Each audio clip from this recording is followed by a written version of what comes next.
Mike here, and we're having a quick little unboxing of a Clark 1911 drop-in comp kit. This is a 460 Rowland conversion kit,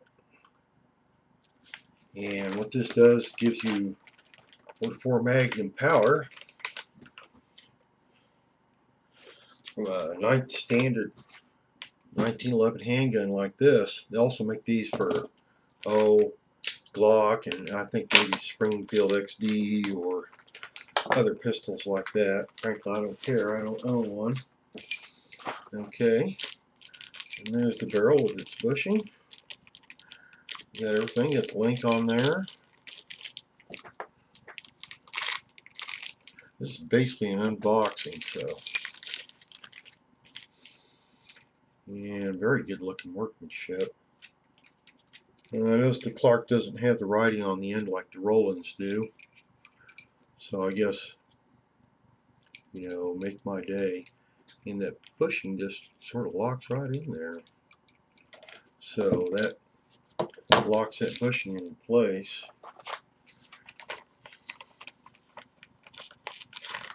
And what else we got? Springs that are labeled 20 pound. Probably set that aside. Special bushing wrench that's been cut. In fact, you can still see the burrs on it where they cut it, so that way you can fit it over, since you can't drop it over the bushing. And let's see, and probably this is the heavy recoil spring, fire and pin spring.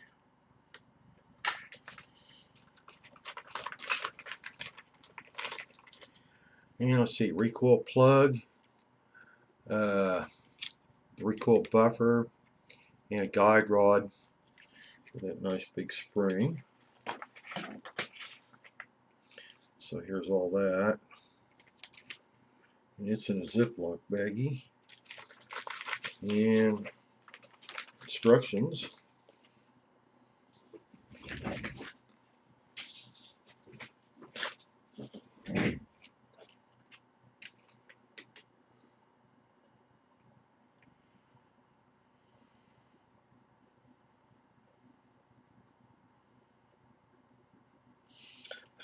You load a round into the chamber, shoot it, or dispose of it. The consequence of rechambering the same round multiple times could shorten the overall length of the ammunition to potentially dangerous pressure levels.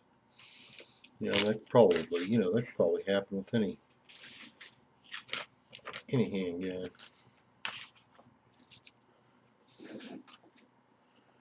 And let's see what else we got here. Since this takes special bullets, we had to buy some. Rowland probably has the best deal. They offer 200 rounds, and they're well under $1 a round. Even though he does kind of sticky with shipping and handling.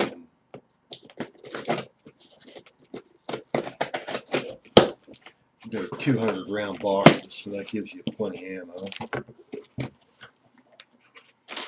And we've got plenty of blonde refill kits everywhere. And what do we got here? Buffalo bores, 20 premium grade cartridges. This is the 255 grain.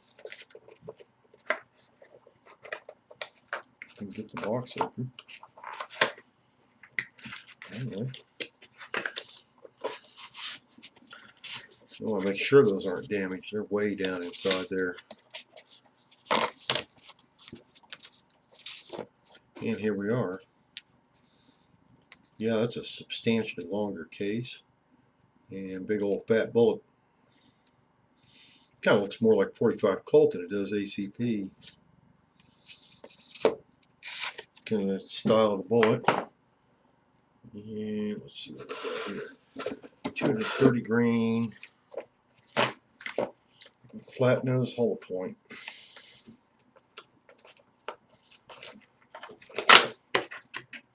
Let's again get the box open. And here these are. Looks like Remington bullet.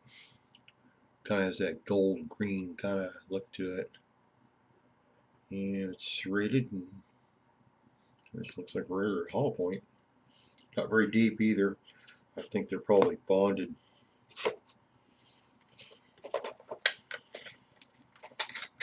So that this thing didn't turn them inside out at that velocity.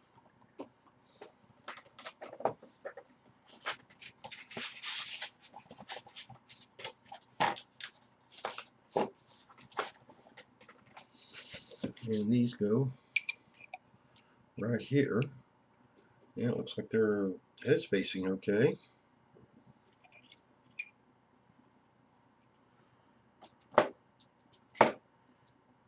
See, the quality of the workmanship on the barrel looks pretty good.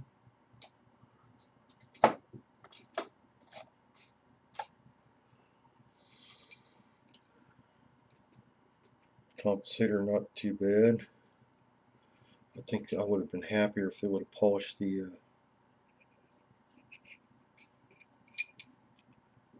and it's on there tight. So question is now, will this drop in?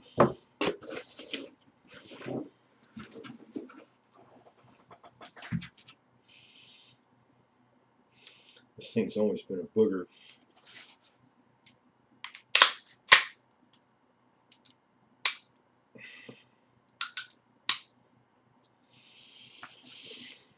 Okay, well, we're going to take a break here and see if this thing drops in.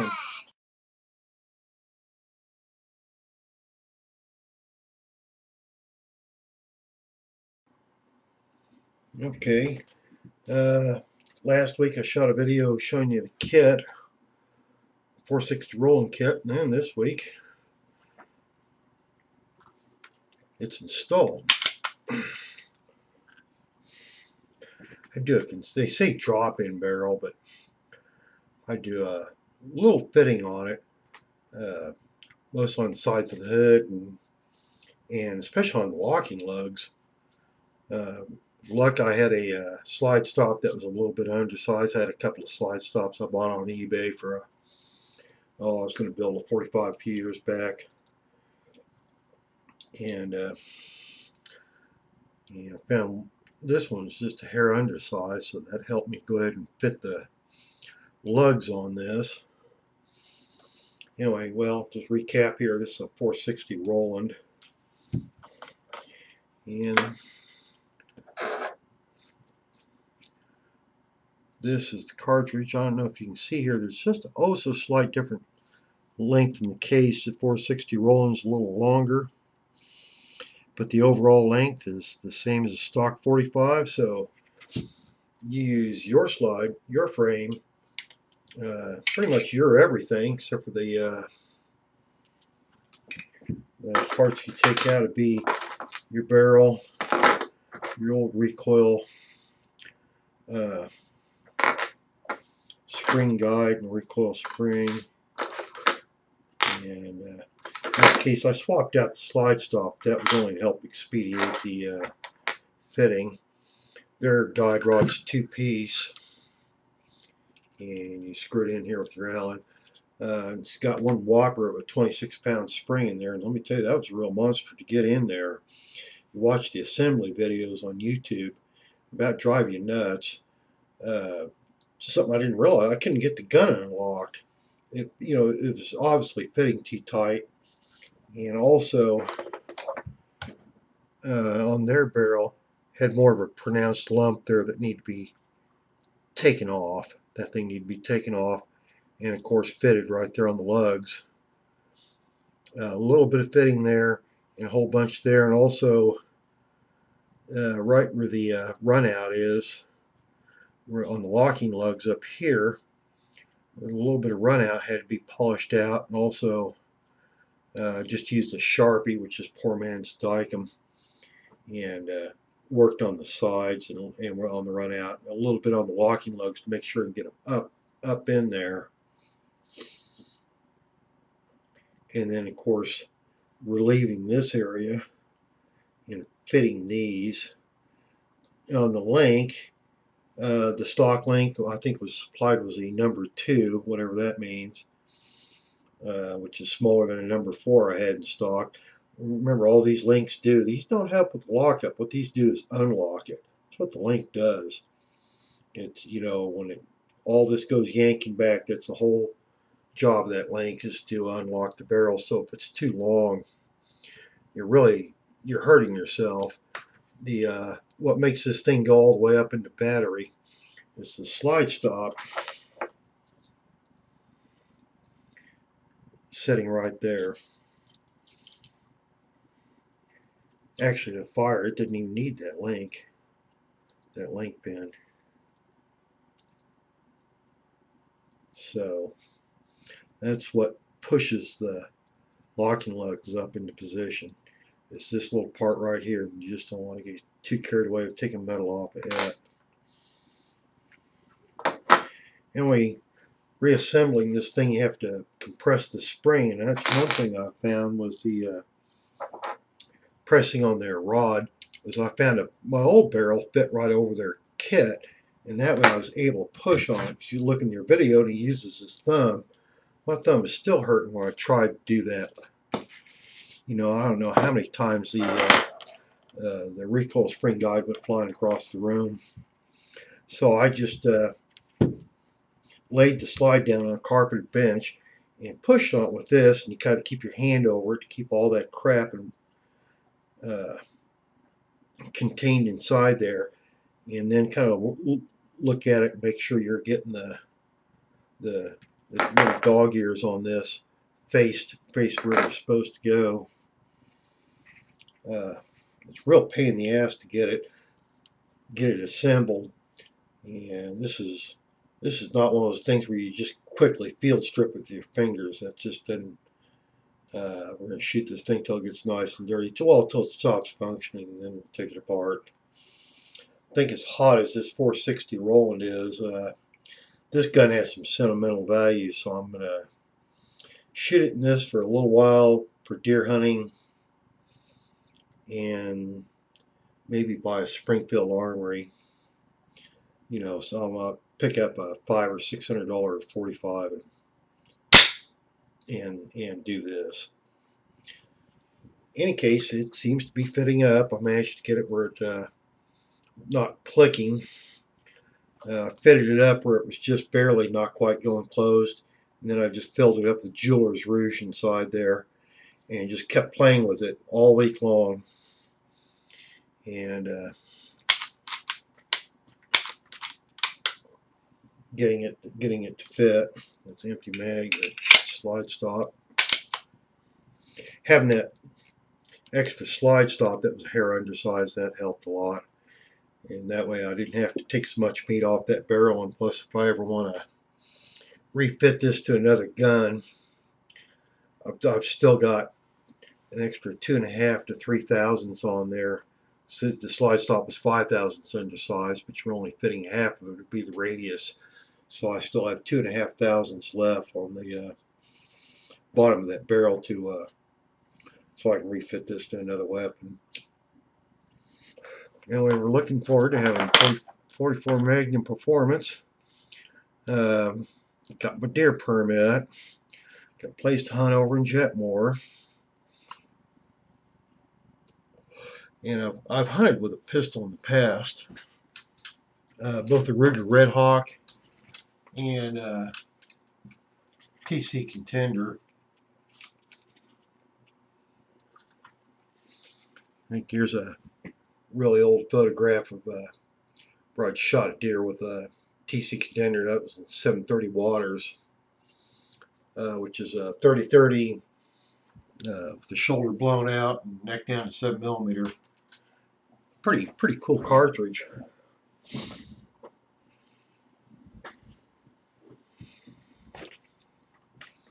Anyway, here's a stock 45 Federal, 230 grain. And that looks like some kind of Remington hollow point on this Rowland. And there's, I think, what I want to hunt with. Maybe use this 250 grain, 255 grain lead. I don't know. Of course, this should have a little flatter trajectory. I have no idea where this shoots, and here it is. We're already into deer season in a couple days, and I have yet to zero it. I was just really happy to get it last week, get it fitted, and get where it seems to be working properly, and get this thing where it's ready to take out at least test fire. As you can see, just use your magazine. You know, I think this thing would probably, the kit would probably, some people I guess occasionally shoot 45s in there, even though the headspace is on the case mouth. I think the extractor hangs on to it.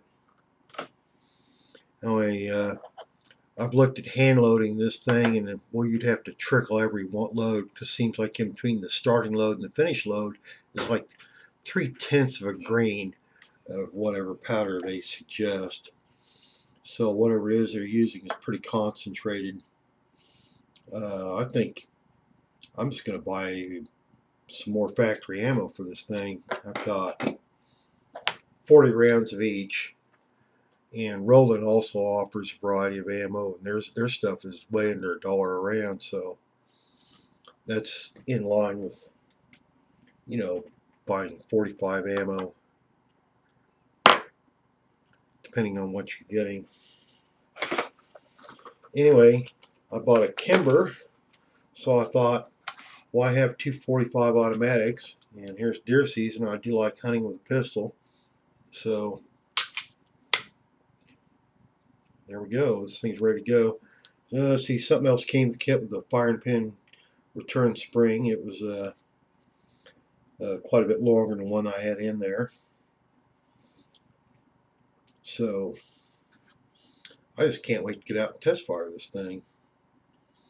I think I'm just going to go out on a road and set my cannon in the middle of the road, and about 50 yards, and if I hit a 1-pound coffee can with it, I'm going to call it good and take her out hunting. Anyway, I'm really looking forward to this. I always admired guns like Automag and even the Desert Eagle, stuff like that. You know, really big automatics that had lots of horsepower. And here, this is, you know, nothing more than a 1911 full-size government model. It was just the muzzle brake on there. I guess they've tried these without the muzzle brake. It beats up the gun too much. That muzzle brake has a lot to do with preserving the firearm. So anyway, I can't wait to try this out. She got her fitted up good and tight, and I polished the hell out of everything. And yeah, I just can't wait. If I like the kit, I like the way it shoots and kills deer, I'm gonna go ahead and, like I say, go ahead and buy another frame and slide, or I could either build another 45, because I do have a bunch of spare parts. I got all the small parts. I need to get all the big parts, and I can either build another 45 and fit this up to that, or maybe buy something cheap like Springfield Armory and stick it on there. Anyway, I can't wait to go out and shoot my new 460 Rowland.